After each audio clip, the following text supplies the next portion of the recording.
সে এই যে বলেছিল,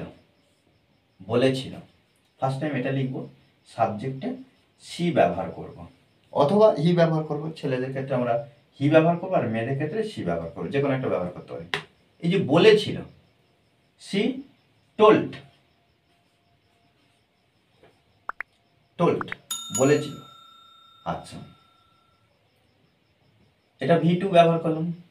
কাকে বলেছিল? প্রত্যেককে, এভরিওয়ান,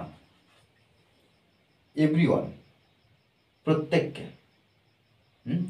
শি টোল্ড এভরিওয়ান, প্রত্যেককে বলেছিল। আমাদের, অফ আস। দেখো, এইভাবে এই বিষয়টা কিন্তু আমরা উপস্থাপনা করব। কি? আমাদের প্রত্যেককে।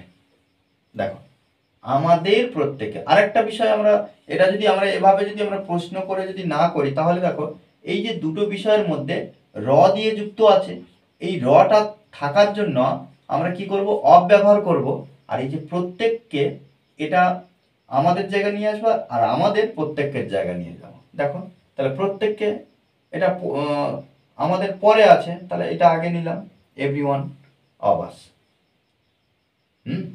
এবার কি বলেছিল? দেখো, দ্য ম্যাটার। কি বলেছিল? দ্য ম্যাটার, ওকে। আমরা তাদের অনেককে নিমন্ত্রণ করেছিলাম। দেখো, এই যে নিমন্ত্রণ করেছিলাম, এটাই কিন্তু ভার্ব, পাস্ট ফর্মে লিখব। তাহলে আমরা উই ইনভাইটেড, আমরা নিমন্ত্রণ করেছিলাম, ভি টু।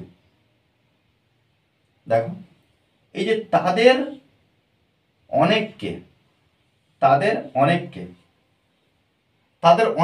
মানে কি? অনেককে বলতে মেনি। আমরা কিন্তু এভরিওয়ান এখানে ব্যবহার করতে পারবো না। কেন এভরিওয়ান ব্যবহার করতে পারবো না?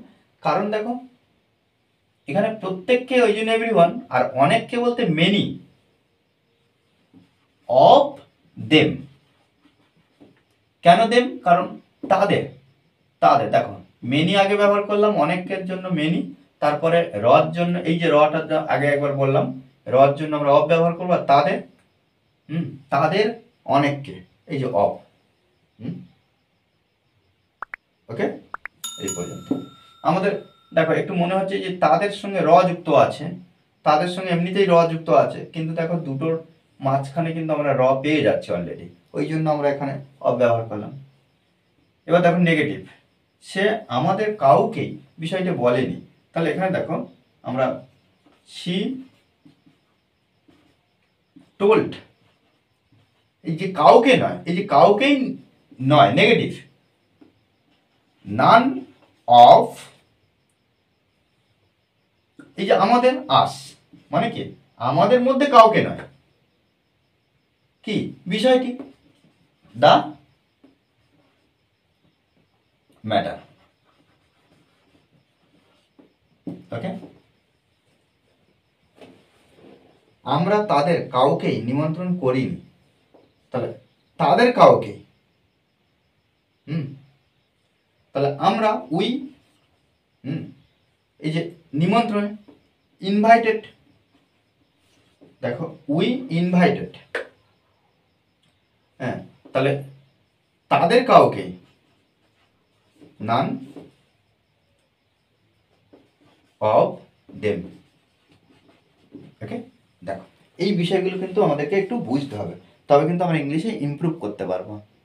আর বারবার প্র্যাকটিস করতে হবে, প্র্যাকটিসের বিকল্প কিছু নেই।